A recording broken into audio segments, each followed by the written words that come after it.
Chers amis, très heureux de venir passer quelques minutes avec vous et le plaisir de vous partager ce que l'Esprit du Seigneur me fait grâce de vous partager.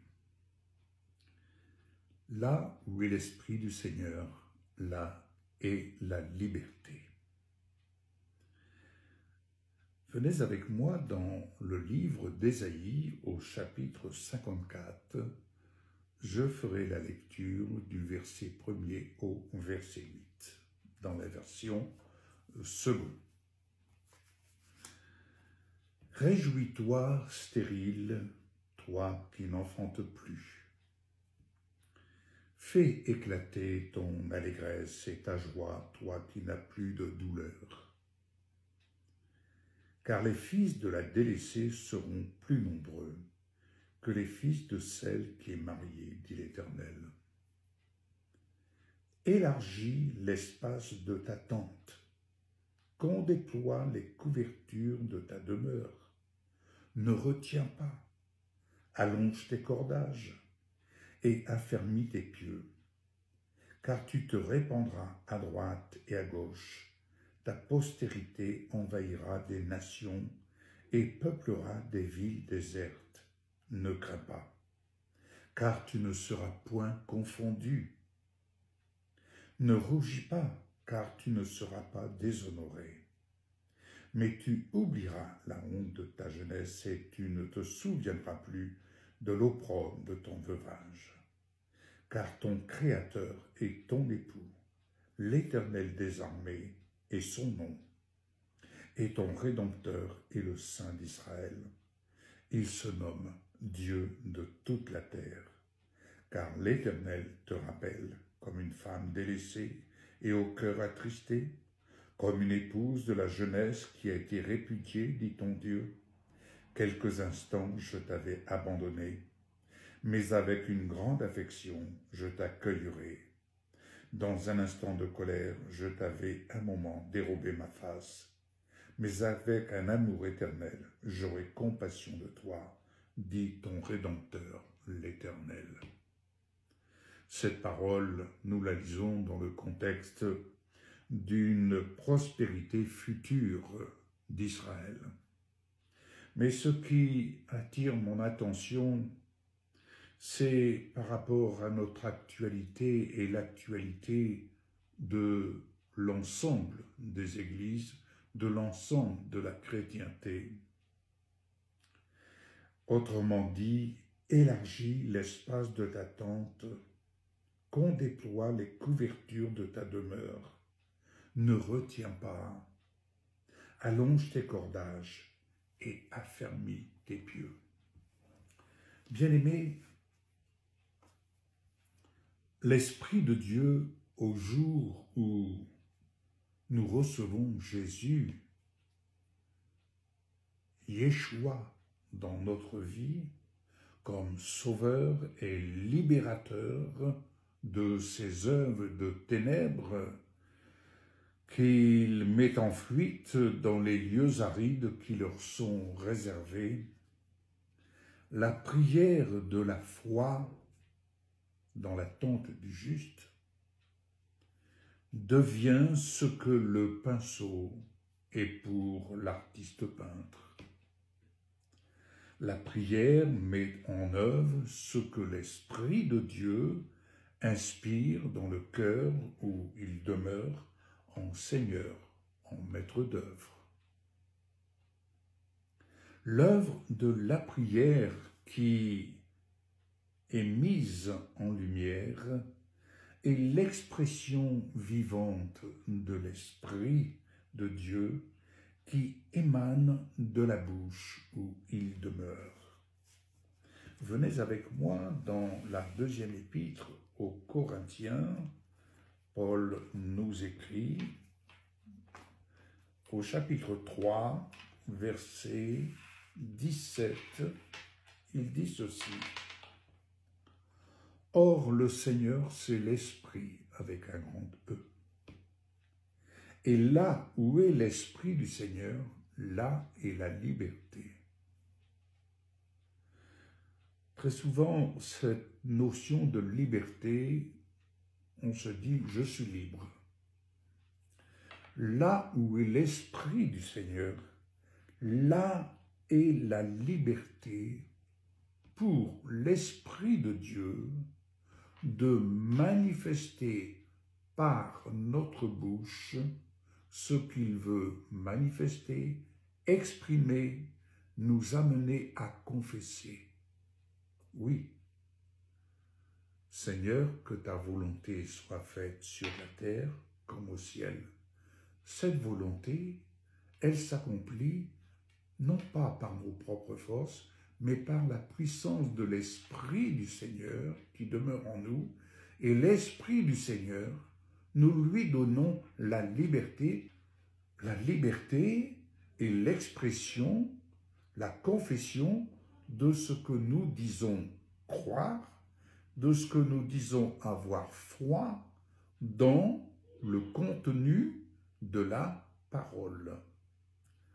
Ainsi, là où l'Esprit de Dieu, là est la liberté de l'Esprit qui, par notre bouche, développe, exprime l'œuvre qui se révèle de sa parole.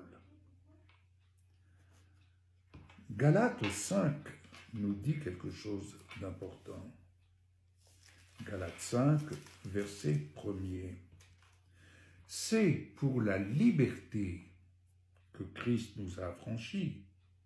Demeurez donc fermes et ne vous laissez pas mettre de nouveau sous le joug de la servitude. Vous savez, l'adversité, c'est de vouloir museler l'expression de l'Esprit de Dieu. Oui.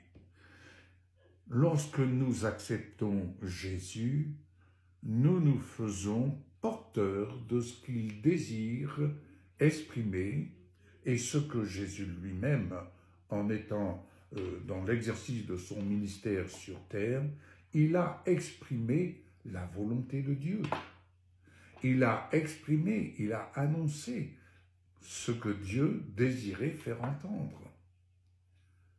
Et le Seigneur Jésus faisant de nous des co-héritiers, nous avons ainsi mission de faire entendre l'expression de sa volonté, c'est-à-dire l'expression de notre Père qui habite le Fils et le Fils qui demeure dans le Père.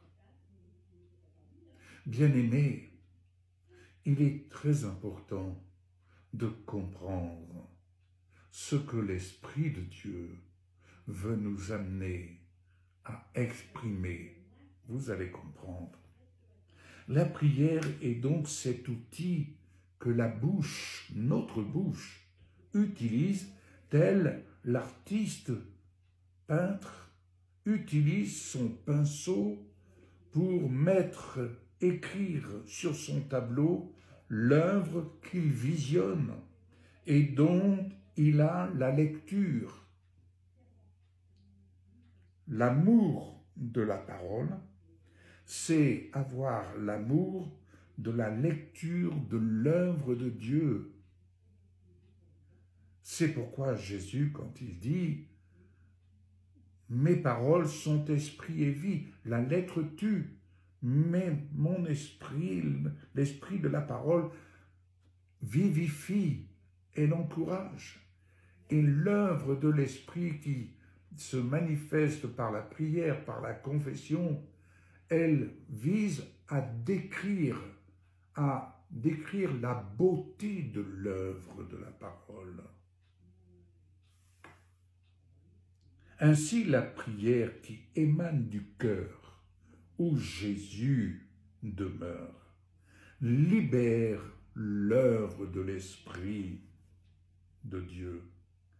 Elle tisse ainsi les cordages de son amour d'un membre de son corps à un autre membre de son corps.